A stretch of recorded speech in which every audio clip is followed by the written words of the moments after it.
Welcome back. आप देख रहे हैं बनो अपना फाइनेंस मिनिस्टर और अब वक्त हो चला है आपके सवालों के जवाब देने का। और मेरे साथ हमारे जो मेहमान हैं वो भी जुड़ गए हैं। नसरीन मामा जी हैं CFP money works financial services से। नसरीन हाय, गुड इवनिंग, बहुत बहुत स्वागत है आपका। और नसरीन, लोगों की दर्शकों की इनफैक्ट हम फाइनेंशियल प्लानिंग की शुरुआत करते हैं और ऐसे में पहला सवाल प्रियांशु सिंह का हम लेंगे।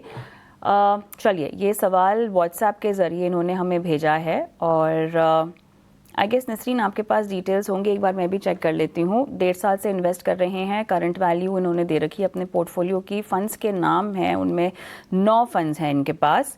कोई correction in terms of fund choices उस पर सवाल है। 20 से 25 साल में ये अपनी इन्वेस्टमेंट से कितना जोड़ पाएंगे जानना चाहते हैं। इनके पास और पैसा है डालने के लिए, कह रहे हैं जब बाज़ार गिरेगा तो पैसा ये डालना चाहते हैं। नसरीन, मैं भी जानना चाहती हूँ बाजार कब और गिरेगा और कब पैसे डालने चाहिए आपके मुताबिक। Since I'm not a magician, मैं वो आंसर नहीं करूंगी, लेकिन मैं उनकी पोर्टफोलियो की एनालिसिस मैंने की है, तो वो मैं डेफिनेटली शेयर करूंगी उनके साथ। तो उनकी SIP पोर्टफोलियो बेसिकली काफी अच्छी मिक्स है, large cap, mid cap, small cap, multi cap, flexi cap and focused stroke Contra strategies. And उन्होंने एक डाइवर्सिफाइड इक्विटी एक्सपोजर उनको चाहिए। सो इसीलिए मैं उनको ये सलाह दूंगी कि HDFC फोकस 30 फंड काफी फोकस्ड एंड कॉन्सेंट्रेटेड पोर्टफोलियो है एंड ये उनकी पीयर ग्रुप के साथ थोड़ी सी अंडर परफॉर्मेंस है। तो यहाँ वो पराग पर एक फ्लेक्सी कैप से रिप्लेस कर सकते हैं वो अमाउंट।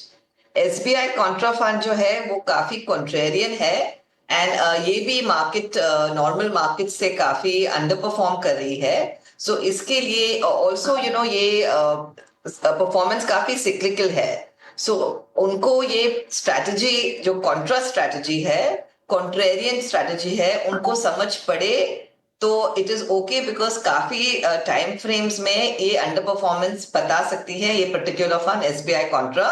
और वो साइक्लिकल फंड से थोड़ी अनकंफर्टेबल होंगे, तो उसके लिए हम उनको चॉइस देते हैं कि वो कोटक मल्टी कैप में रिप्लेस करे वो SIP। HDFC large and mid है, वो भी HDFC mid cap and ICICI blue chip में काफी डुप्लीकेशन है। सो वो SIP वो दूसरे 2 फंड में ऐड कर सकते हैं और ये वो कोटक मल्टी कैप या पराग पर एक फ्लेक्सी कैप में वो SIP मर्ज कर सके। तो बेसिकली उनको 5 से 6 फंड्स ही होने चाहिए। इतने ज्यादा फंड्स रिस्क प्रोफाइल और इन्वेस्टमेंट होराइजन के हिसाब से ज्यादा है। तो इसके लिए मैं कहती हूँ कि ICICI prudential blue chip fund वो लार्ज कैप कैटेगरी है, कॉस्ट स्टेबिलिटी पोर्टफोलियो में रहनी चाहिए, about 20% exposure. Kotak multi cap fund के हिसाब से 20% आप करिए। पराग पर एक flexi cap, it's a excellent long term compounder and international stocks भी है इसमें, तो ये भी आप 20% रखिए।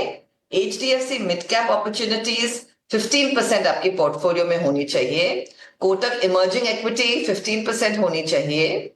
और क्वांट स्मॉल कैप जो है, यहाँ आप 10% एलोकेशन की रखिए। सो इस हिसाब से आप आपकी पोर्टफोलियो रीस्ट्रक्चर कीजिए। आपको एडिशनल अमाउंट्स भी डालने हैं, तो यही 6 फंड्स में आप इक्वली जो मैंने परसेंटेजेस की है, ऐसे आपकी SIP और एडिशनल अमाउंट्स भी वही रेशियो में रखिए।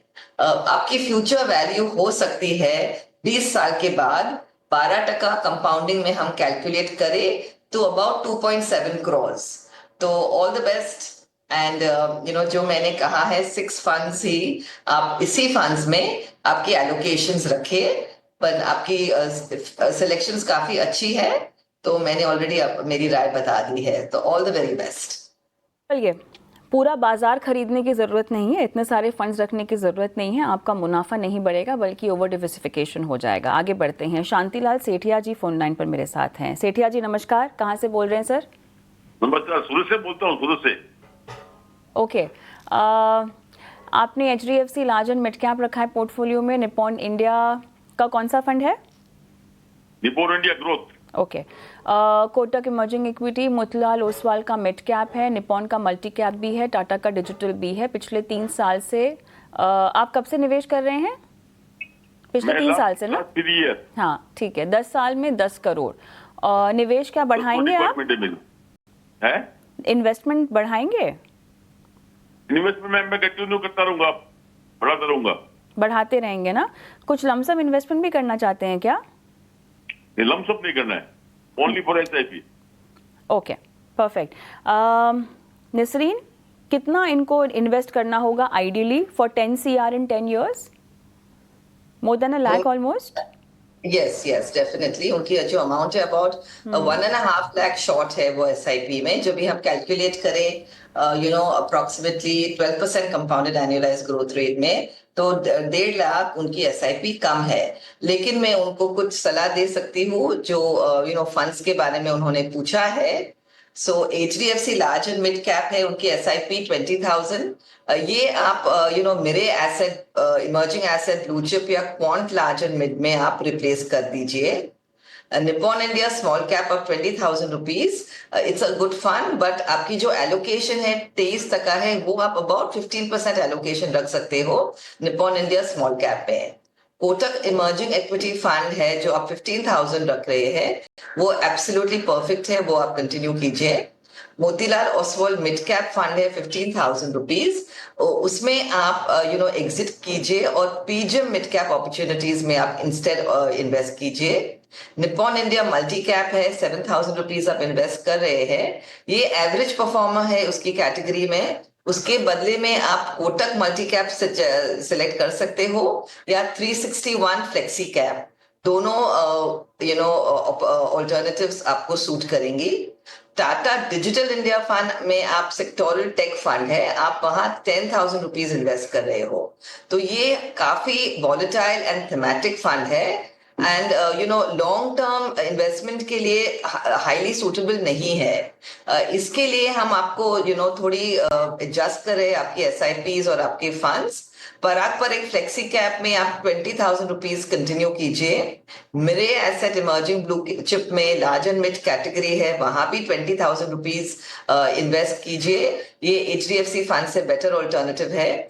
Kotak emerging equity 15,000 rupees mid cap category आप कंटिन्यू कीजिए।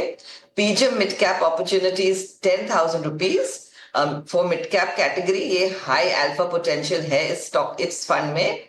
निपॉन इंडिया स्मॉल कैप आप 12,000 रुपीज कंटिन्यू कीजिए और निफ्टी 50 इंडेक्स जो फंड है लार्ज कैप, आप यहाँ इंडेक्स फंड में 10,000 रुपीज आप कंटिन्यू कीजिए लार्ज कैप कैटेगरी में। यहाँ आपकी लो कॉस्ट कोर भी होगी और स्टेबिलिटी भी इंप्रूव करेगी। सो ये मैं आपको राय दे सकती हूँ। और आपकी जो शॉर्टफॉल है अबाउट जो आपकी टारगेट कॉर्पस है, ये 1.5 लाख रुपीज है, तो इसके लिए आप स्टेप अप एसआईपी भी कर सकते हो, जैसे आपने 87,000 रुपीज से शुरू की है। एवरी ईयर आप 10% इंक्रीज भी कर सकते हो और एट दिस पॉइंट 10 साल के बाद आपकी कॉर्पस होगी अबाउट 5 करोड़ एंड 14 साल के बाद 12% कंपाउंडेड एनुअलाइज ग्रोथ रेट हम देखें तो आपकी कॉर्पस होगी 10 crore. So this is what I would suggest to you for sure. Sethia ji कुछ पूछना चाहते हैं आप नसरीन को? ये मेरा तो ये क्या है, इसमें मेरा इसमें भी चल रहा है, HDFC ये में मेरा कंटिन्यू ऐसे भी चल रहा है। सर दोहराएंगे, शायद समझ में नहीं आ पाई आपकी बात। HDFC ELSS हाँ, टैक्स सेवर, उसमें कितना है? उसमें मेरा 10,000 चल रहा है पर मंथ। अभी आप ओल्ड टैक्स रिजीम में हैं? या चलिए ठीक है, तो उसमें तो आपको रुकने की सलाह, क्योंकि आप टैक्स बेनिफिट ले रहे हैं। नसरीन आप वो कंटिन्यू कर सकते हैं ELSS प्लान में। HDFC ELSS फंड ठीक है, आप उसमें कंटिन्यू कीजिए। और दूसरी मैंने आपको ऑलरेडी सलाह दी है कि कैसे आप अब फिलहाल जो एसआईपी आप कर रहे हैं, आपको कौन सी परसेंटेजेस में और जो अमाउंट्स मैंने आपको बताया है, प्लीज ऐसे आप एडजस्ट कर दीजिए आपकी portfolio. All the best Sethia ji. Rohit से जुड़ना चाहती हूँ मैं, हमारे दर्शक हैं फोन लाइन पर। हाय, गुड इवनिंग। हाँ, गुड इवनिंग मैम। कहाँ से बोल रहे हो आप? मैम मेरा नाम रोहित नहीं है, मेरा नाम है तन्मय घाटा। तन्मय, ठीक है। हाय हाँ। तन्मय, बताइए। हाँ मैम, मैं वेस्ट बंगाल कोलकाता से बोल रही हूँ। ओके सर, आपके पास हाँ। कौन कौन से फंड्स हैं, नाम बताएंगे ज़रा। मेरा पास है SBI contact, quant tracks, HDFC small cap, HDFC flexi cap, Kotak imaging equity fund, Tata digital, grow Nifty 50 index fund. Ma'am 7 fund है। या मुझको चेंज करना पड़ेगी कि नहीं? हम 15 साल और 20 साल कंटिन्यू करना चाहती हूँ। ओके, आप कौन सा, आप कितना? जी मैम मेरा और एक NPS में 500 पर मंथ है। वो भी मैं कंटिन्यू करना चाहती हूँ। उसमें आप बने रहिएगा। आप मुझे बताएंगे कि आप कितना कॉर्पस, 15 साल आपने कहा कि आप इन्वेस्टमेंट करना चाहते हैं, राइट? हाँ, मैं इन्वेस्ट कर रही हूँ 4 ईयर। 4 ईयर से years आप से। इन्वेस्ट कर रहे हैं और 15 साल करना चाहते हैं, सही समझ रही हूँ? हाँ ओके। हाँ मैम। ओके, कॉर्पस क्या आपको इकट्ठा करना होगा? मेरा 15 लाख। 15 लाख? कोई खास रिक्वायरमेंट है आपकी 15 साल में 15 लाख? 15 लाख हम खड़ा करना चाहती हूँ मेरा फ्यूचर के लिए। मेरा और ये इनफ होगा? ना थोड़ी ज्यादा होगा, इनकम के साथ मैं थोड़ी थोड़ी बढ़ना चाहती हूँ। देखिए, इन्वेस्टमेंट तो आप बढ़ाइएगा जितना आपसे हो सके, बट थोड़ा सा कॉर्पस को लेके शायद आपको वर्क करने की ज़रूरत है, बिकॉज 15 लाख आपको अभी ज़्यादा लग रहे हैं तन्मय। हम 15 साल के बाद की बात कर रहे हैं। 15 लाख उस वक्त 15 लाख नहीं होंगे, वो घट के 10 लाख से भी कम हो जाएंगे। सो एनीवेज, वो आपको कैसे काउंट इन करना है वो नसरीन समझाएंगी और फंड्स पर भी आपको सलाह देंगी। इन्वेस्टमेंट बढ़ानी हो तन्मय तो कितना तक आप बढ़ा पाएंगे? इनकम ज्यादा होगा तो इनकम 10% की 10% बनाना चाहती हूँ। ठीक है। आपने अपने लिए फिक्स डिपॉजिट भी कर रखा है क्या? FD ना वगैरह फिक्स भी? डिपॉजिट ना फिक्स डिपॉजिट नहीं है मेरा। कुछ नहीं है, सिर्फ इन्वेस्टमेंट आप म्यूचुअल फंड्स में ही करते हैं? हाँ, और NPS में 500,000 पर मंथ कर रही हूँ 2 ईयर से। Okay, perfect. इनमें बताते हैं क्या करना चाहिए। Nasreen, over to you. So SBI contra fund में आप 1,000 रुपीज इन्वेस्ट कर रहे हैं, तो यहाँ उनकी रीसेंट परफॉर्मेंस ठीक है, लेकिन ये कॉन्ट्रेरियन स्ट्रेटजी जो है वो थोड़ी सिक्लिकल है। एंड जो बुल मार्केट्स है, जब भी मार्केट तेजी से बढ़ती है, यहाँ ये फंड अंडर परफॉर्म करने की आवश्यकता है। सो इसीलिए ये आप एक फ्लेक्सी कैप फंड में आप स्विच कर दीजिए। पराग पर एक फ्लेक्सी कैप आप कंसिडर कर सकते हो। क्वांट टैक्स प्लान है जो ELSS फंड है, ये आप काफी अच्छा फंड है और इसे आप डेफिनेटली कंटिन्यू कीजिए। ये थोड़ी रिस्की फंड है, तो ऑल्टरनेटिव इसके लिए है मिराई टैक्स सेवर या कैनेरा रोबिको ELSS। ये दोनों चॉइसेस भी है आपके साथ। HDFC फ्लेक्सी कैप है, यहाँ उसकी परफॉर्मेंस काफी अंडर परफॉर्म की है। HDFC फ्लेक्सी कैप फंड है और HDFC के जो दूसरे फंड्स है इसमें काफी ओवरलैप स्ट्रैटेजी है, तो इसके लिए आप पराग पर एक फ्लेक्सी कैप चूज कीजिए या Motilal Oswal flexi cap fund. फिर कोटक इमर्जिंग इक्विटी जो मिड कैप फंड है, आप उसे कंटिन्यू कीजिए। बहुत अच्छा फंड है, वेल मैनेज्ड है, कंसिस्टेंट फंड है। टाटा डिजिटल इंडिया फंड जो आप इन्वेस्ट कर रहे हो, यहाँ है ना, आप काफी एलोकेशन कम कीजिए या इसे आप रिप्लेस ही कर दीजिए। आई थिंक कि आप ICICI थीमेटिक अपॉर्चुनिटीज फंड जो है, इसमें आप ये फंड रिप्लेस कर दीजिए। इसमें आपको काफी अलग अलग थीम्स मिलेगी। यहाँ टाटा डिजिटल में सिर्फ डिजिटल इंडिया थीम है, लेकिन ICICI प्रू थीमेटिक फंड में 5 या 6 थीम्स होंगे। That will be more diversified for you. Grow Nifty 50 index fund है, ये पैसिव फंड है और इसको आप कंटिन्यू कीजिए। ऑल्सो आप HDFC निफ्टी 50 या UTI निफ्टी 50 इंडेक्स फंड, ये दोनों में से भी आप चॉइस कर सकते हो, लेकिन ग्रो भी सही है, आप कंटिन्यू कीजिए। HDFC स्मॉल कैप फंड है, यहाँ आपको जरा स्प्रेड विद कॉशन होना चाहिए। इसके बदले में आप निप्पॉन स्मॉल कैप या एक्सिस स्मॉल कैप में इन्वेस्ट करें, रिस्क एडजस्टेड रिटर्न्स आपकी काफी बेटर होगी इस दूसरे दो फंड में।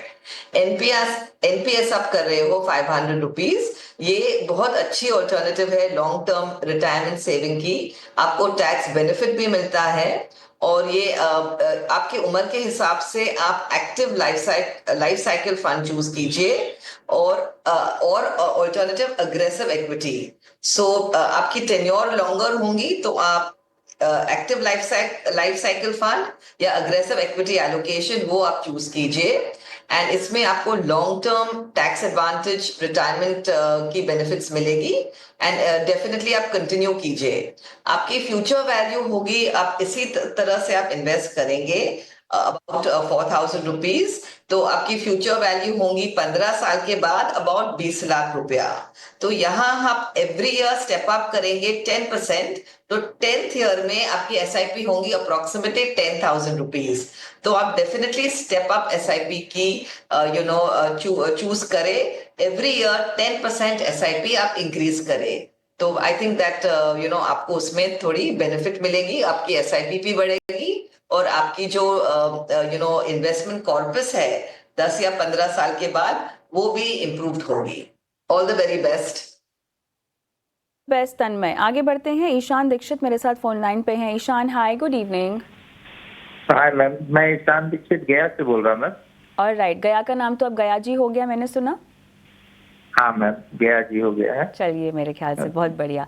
बताइए मैम। जी, 9 फंड्स हैं। हाँ मैम, 9 फंड है मेरे पास टोटल। हाँ। और 8,000 की एसआईपी कर रहा हूँ मैं।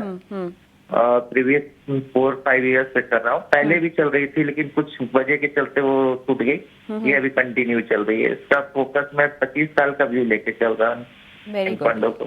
फैंटास्टिक। 25 साल है तो मैं सोच रही हूँ कि रिटायरमेंट के आसपास कोई कॉर्पस इकट्ठा करना है आपने। हाँ मैम, मैं सैलरी रेलवे एम्प्लॉय हूँ। मेरी एनपीएस भी कटी है रेलवे से। ओके ओके, चलिए ठीक है। और राइट, आई थिंक काफ़ी सॉर्टेड। निसरीन, फंड्स भी ठीक ही लग रहे हैं। कुछ आप इनको सलाह देना चाहती हैं? बहुत ज़्यादा हालांकि ज़रूर है, बट डाइवर्सिफाइड इनफ। जी, तो उसके बारे में मैं आपको बताऊंगी। पराग पर एक फ्लेक्सी कैप है, वो आप कंटिन्यू कीजिए। स्ट्रॉन्ग फंड है, ग्लोबल एक्सपोजर भी है। कैनेडा रोबिको कंज्यूमर ट्रेंड्स फंड्स जो है वो है ना, काफी सेक्टोरियल या थेमेटिक फंड है। इसके लिए मैं आपको ये थोड़ी एक डाइवर्सिफाइड फंड को आप चूज कीजिए। इसके बदले में मिराय एसेट ELSS फंड है, ये इस कैटेगरी में वेरी वेरी गुड फंड है, प्लीज आप कंटिन्यू कीजिए। पीजीएम मिड कैप अपॉर्चुनिटीज है, ये भी कंसिस्टेंट परफॉर्मर है, ये आप कंटिन्यू कीजिए। क्वांट एब्सोल्यूट फंड है, ये एक अग्रेसिव फंड है इस कैटेगरी में, और इसको आप थोड़ा रिप्लेस करिए एक लार्ज कैप या मिड कैप फंड के बदले में, बिकॉज ये फंड जरा आपको रिप्लेस करने की जरूरत होगी। Canada Robeco small cap fund है, ये आप कंटिन्यू कीजिए। क्वांट इंफ्रास्ट्रक्चर फंड जो है इसको आप डेफिनेटली स्टॉप कीजिए, इसको रिप्लेस कीजिए। It's a very high risk and cyclical fund and infrastructure fund जो is not very ideal for long term SIPs, because आपको काफी अंडर परफॉर्मेंस मिलेगी इंफ्रास्ट्रक्चर कैटेगरी में लॉन्ग टर्म के लिए। HDFC फ्लेक्सी कैप फंड भी जो है इसकी परफॉर्मेंस इतनी अच्छी नहीं रही है, तो उसके बदले में आप पराग पर एक फ्लेक्सी कैप रिप्लेस कर सकते हो। क्वांट स्मॉल कैप जो है ये भी जरा वॉलेटाइल है, so in the small cap space, तो ये इसको आप इन्वेस्ट करें तो आप डेफिनेटली रिव्यू कीजिए, अदरवाइज आप Nippon India small cap select कीजिए। तो आपके फंड्स भी बहुत ज्यादा है, इसके लिए मैं थोड़ी आपकी SIPs को रिड्यूस करूंगी, आपके नंबर ऑफ SIPs को। तो ये सजेशन हम दे सकते हैं आपको। पराग पर एक flexi cap 25% of the portfolio आप रखिए, ये फ्लेक्सी कैप कैटेगरी है। मेरे एसेट ELSS 15% रेशियो रखे आपके इंटायर बास्केट में। पीजीएम मिड कैप अपॉर्चुनिटीज 20% आप कंटिन्यू रखिए। Canara Robeco small cap 15%, HDFC Nifty 50 index fund 15% और क्वांट स्मॉल कैप अबाउट 10%। तो इसीलिए ठीक है, थोड़ा एडजस्ट कर दीजिए आपके फंड्स को। चलिए, सो दैट आंसर्स ईशान्स क्वेश्चन। और आखिरी दर्शक का सवाल लेते हैं, समय थोड़ा सा कम भी है। अनिल तिरके साहब फोन लाइन पर हैं। सर नमस्कार। हाँ सर, मैडम नमस्ते। 24 साल में 5 करोड़ चाहिए, SIP के माध्यम से रिटायरमेंट फंड इकट्ठा करना चाहते हैं 5 CR का, है ना? हाँ जी मैडम, जी जी। ठीक है, अभी आपका महीने का खर्च मुझे बताएंगे कितना है जल्दी से? महीने का खर्च है वही 15 से 20 मंथली। 15 से 20। लोन वोन नहीं अभी आपके ऊपर कि वो चुक जाएगा इतने सालों में? लोन 21,500। 21,500 का लोन है, लेकिन ये पूरा हो जाएगा ना अगले 24 साल के अंतराल में? तो हाँ, नहीं ये 5 साल में हो जाएगा, 5 साल में 5 साल में हो जाएगा। बढ़िया प्लानिंग किए हैं। ठीक है अनिल जी, बताते हैं अभी इन्वेस्टमेंट पहली बार शुरू कर रहे हैं क्या? नहीं, चल रहा है, एक SIP चल रहा है। किस पे चल रहा है? ज्यादा का नहीं है, 2,000 का है। पहले 5,000 का रहा था, तो कुछ कारणवश उसको तोड़ दिया, फिर अभी फंड का नाम बताएंगे मुझे? हाँ जी मैडम। फंड का नाम बताएंगे? आदित्य बिरला से लिया, आदित्य बिरला से। कौन सा फंड होगा? फंड तो मैडम नहीं जान पा रहा। 2,000 रुपए है? 2,000 रुपए है उसमें? हाँ, 2,000 का चल रहा है। हाँ चलिए ठीक है। ऑलराइट, आपके लिए हम पोर्टफोलियो बनवाते हैं निसरीन से। Nisreen, slightly tight on time, but ABSL का आप छोड़ देते हैं, 2,000 रुपये वो उसमें डाल रहे हैं, but apart from that ideally कितना इन्वेस्ट करना होगा इनको in terms of SIP amount overall, और 5 से 6 फंड कितना रेकमेंड करेंगे आप? 23,000 उनकी SIP फिगर होगी 24 साल के लिए, और हम कैलकुलेट कर रहे हैं 12% कंपाउंडेड एनुअलाइज ग्रोथ रेट। तो यहाँ आपको SIP होंगी 23,000। मैं आपको जल्दी बता दूंगी कौन से फंड्स है। पराग पर एक flexi cap 5,000 rupees, Mirae asset large cap 4,000 rupees, Kotak emerging equity 4,000 rupees, Nippon India small cap 3,000 rupees, HDFC Nifty 50 index fund 4,000 rupees, bond ELSS 3,000 rupees. So इसके लिए आपको पूरी 23,000 रुपीज मैंने आपको बताया है, और आप ऐसे ही इन्वेस्ट कीजिए। काफी फंड्स अच्छे हैं, और आपको आई थिंक आपकी कॉर्पस जो रिक्वायरमेंट है 5 करोड़ की 24 साल के बाद, वो आप मीट कर सकेंगे, प्रोवाइडेड आपको 12% CAGR compounded annualise growth rate मिलता है। लेकिन डेफिनेटली आप रिव्यू कीजिए रेगुलरली टू नो दैट आप ऑन ट्रैक है या नहीं। ये बहुत बड़ा फायदा होता है अगर आप जल्दी इन्वेस्टमेंट की शुरुआत करते हैं, तो फिलहाल 20-23 हज़ार रुपए से जो है आप 5 CR का टारगेट अचीव कर सकते हैं। लेकिन अनिल, आपको थोड़ा सा रिव्यू करना होगा अपने टारगेट को भी, क्योंकि आप 24 साल के बाद 5 CR की वैल्यू को थोड़ा सा समझे कम हो जाएगी उस लिहाज से। और अभी फिलहाल जितना मुमकिन हो सके उससे अपने इन्वेस्टमेंट की शुरुआत कीजिए। शुरुआत में 20,000 नहीं डाल पा रहे हैं तो कोई बात नहीं, जितना डाल पा रहे हैं उतना शुरू करें, एक एक करके फंड्स को जोड़ें और निवेश राशि भी अपनी बढ़ाएं। बहुत बहुत धन्यवाद निसरीन, आपका समय दिया और दर्शकों की लाइव फाइनेंशियल प्लानिंग की है। और जो भी दर्शक अपने जवाब नहीं सुन पाए हैं, अपने फंड्स के नाम नहीं नोट कर पाए हैं, तो कोई बात नहीं, ये हमारा शो चैनल के YouTube पर भी अपलोड होता है। आपको ये शो मिल जाएगा, थोड़ी ही देर में अपलोड भी हो जाएगा, वहां पर अपना जवाब सुनिए, फंड्स के नाम भी आप नोट डाउन कर सकते हैं। बहुत बहुत धन्यवाद शो देखने के लिए। नमस्कार।